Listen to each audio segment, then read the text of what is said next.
የኢትዮጵያ የተቀማጭ ገንዘብ መድን ፈንድ ባለፉት 9 ወራት ከአባል የፋይናንስ ተቋማት 5.2 ቢሊዮን ብር አረቦን መሰብሰቡን አስታውቋል። ባለፉት 9 ወራት ፈንዱ በእቅዱ መሰረት ከአባል የፋይናንስ ተቋማት የሰበሰበው ገንዘብ ከአምናው ተመሳሳይ ወቅት ጋር ሲነጻጸር የ11 በመቶ እድገት እንዳሳየ ያሳወቀው ፈንዱ የኢንቨስትመንት ክምችቱም ከ12.1 ቢሊዮን ብር መብለጡን የተናገረው። ወደ ኢትዮጵያ የሚገቡ የውጭ አገር ባንኮችም ቢሆን ለፈንዱ የሚሆን የአረቦን መዋጮን እንዲያዋጡ ይገደዳሉ በተባለበት በዚህም ገለጫ ላይ የተገኘው አቤል አበበ በተከታዩ ዘገባው ዝርዝሩን የሚነግረን ይሆናል። በ2013 ዓ.ም በሚኒስትሮች ምክር ቤት ደንብ መሰረት በባንኮችና በማይክሮ ፋይናንስ ተቋማት ከ100 ሺህ ብር ያልበለጠ ገንዘብ የሚያስቀምጡና ስለ ተቋማቱ ዝርዝር መረጃ የሌላቸውን የህብረተሰብ ክፍሎችን መተማመን ለመጨመር ሲባል የተቋቋመ ነው የኢትዮጵያ የተቀማጭ ገንዘብ መድን ፈንድ። ይህ ፈንድ ከ2 ዓመታት በፊት በኢትዮጵያ ስራ መጀመሩን ተከትሎ በሀገሪቱ ያሉ 86 የፋይናንስ ተቋማት ማለትም 31 ባንኮችና 55 የማይክሮ ፋይናንስ ተቋማት በየዓመቱ የጠቅላላ ተቀማጫቸውን 0.3 በመቶ የሆነ የአረቦን ክፍያ እንዲከፍሉ ግዴታ ተጥሎባቸው እሱንም በመተግበር ላይ እንደሚገኙ ነው የሚነገረው። የፋይናንስ ተቋማቱ የሚከፍሉት ይህ አረቦን አይበለውና ለኪሳራ አሊያም ለውድቀት ቢዳረጉ በተለይም ከ100 ሺህ ብር በታች በእነዚህ ተቋማት ውስጥ ያስቀመጡ ዜጎች በ90 ቀናት ውስጥ ከፈንዱ ወጪ ተደርጎ እንዲከፈላቸው የሚደረግበት የዋስትና መስጫ መንገድ ነው። እናም በዚሁ ዓመት 9 ወራት ውስጥ ለዚሁ ተግባር የሚውል 5.2 ቢሊዮን ብር ከፋይናንስ ተቋማቱ መሰብሰቡን ነው ያሳወቀው ፈንዱ። ከተሰበሰበው አረቦን ውስጥ ብር 2.67 ቢሊዮን ወይም 51.3 በመቶ ከግል ባንኮች፣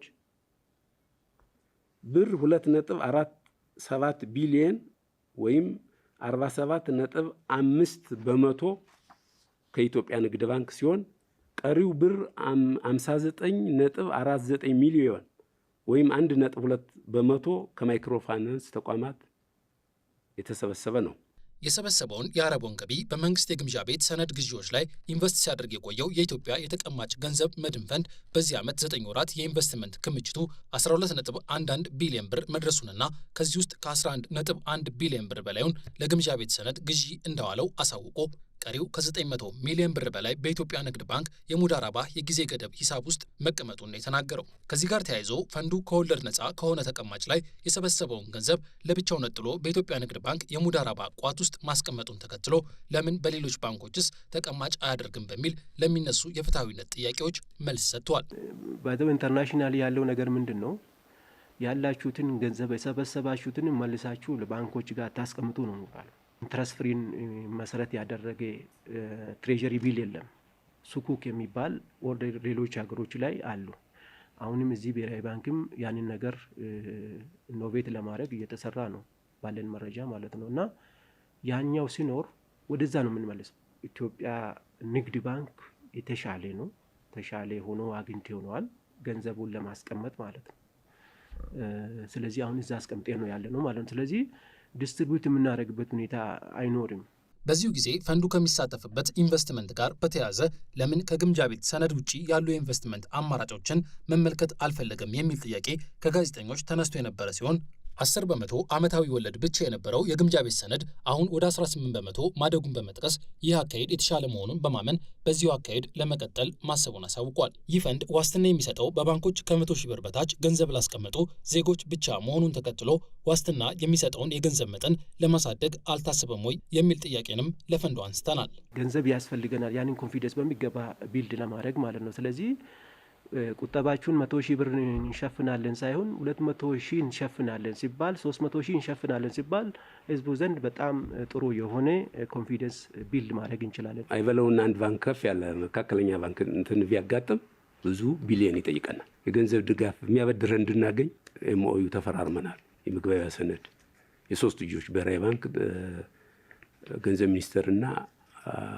የኛ ፈንድ ማለት ነው። ባንኮች ለዚህ ፈንድ የሚከፍሉት የ0.3 በመቶ የአረቦን ክፍያን ለመቀነስ ሀሳብ አልተያዘም ወይ በሚል ጥያቄ የቀረበለት ፈንዱ ጥያቄው የፋይናንስ አቅሙ እያደገ ሲመጣ ከግምት የሚገባ ሊሆን እንደሚችል ተናግረዋል። ፈንዱ በቂ ፈንድ አለኝ፣ በቂ ገንዘብ አለኝ እጄ ላይ ብሎ ሲያምን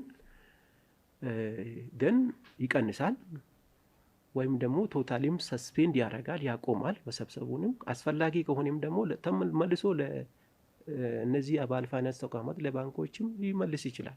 ዞሮ ዞሮ አሁን ግን በቂ ያለን ብለን የምናምንበት ጊዜ አይደለም፣ ገና አዲስ ጀማሪዎች ስለሆን ማለት ነው። ኢትዮጵያ የውጭ ባንኮችን ወደ ሀገር ውስጥ ለማስገባት የሚያግዙ ምቹ ሁኔታዎችን እየፈጠረች መሆኑ የሚታወቅ ነውና በውጭ ምንዛሬ ሊሰሩ የሚችሉትን እነዚህን ባንኮች በምን መልኩ ወደዚህ ስርዓት ለማካተት ታሰበ ለሚለው ጥያቄ በብሔራዊ ባንክ ፈቃድ ተሰጥቶት የሚገባ ማንኛውም የውጭ ሀገር ባንክ የሀገር ውስጥ ባንኮች ለሚተዳደሩበት አሰራር የሚገዛ ይሆናል ነው ያለው። ሎካል ባንክ ላይ አፕላይ የምናደርጋቸው ህጎች እነሱ ላይም አፕላይ ይሆናሉ ማለት ነው።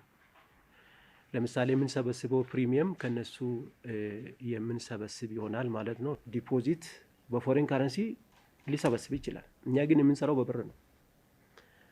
ሶ ፕሪሚየም የምንሰበስበው እኛ በብር ነው ወደፊትም ቢሆን ማለት ነው። በፎሬን ካረንሲ አንሰበስብም። ሲንከፍልም በፎሬን ካረንሲ አይደለም የምንከፍለው፣ በብር ነው። ኢትዮጵያ አሁን ላይ የፋይናንስ ተቋማት ኪሳራና ውድቀት ያጋጥማል የሚል ምንም አይነት ስጋት ያለባት አይደለችም ያለው ፈንዱ እስካሁን ባለው ሂደት ኪሳራ ያጋጠመው አነስተኛ ካፒታል ያለውና ዋን የተባለ የማይክሮ ፋይናንስ ተቋም ብቻ መሆኑንና ለገንዘብ አስቀማጮቹም ገንዘባቸውን ለመመለስ በሂደት ላይ መሆኑን ጠቁሟል።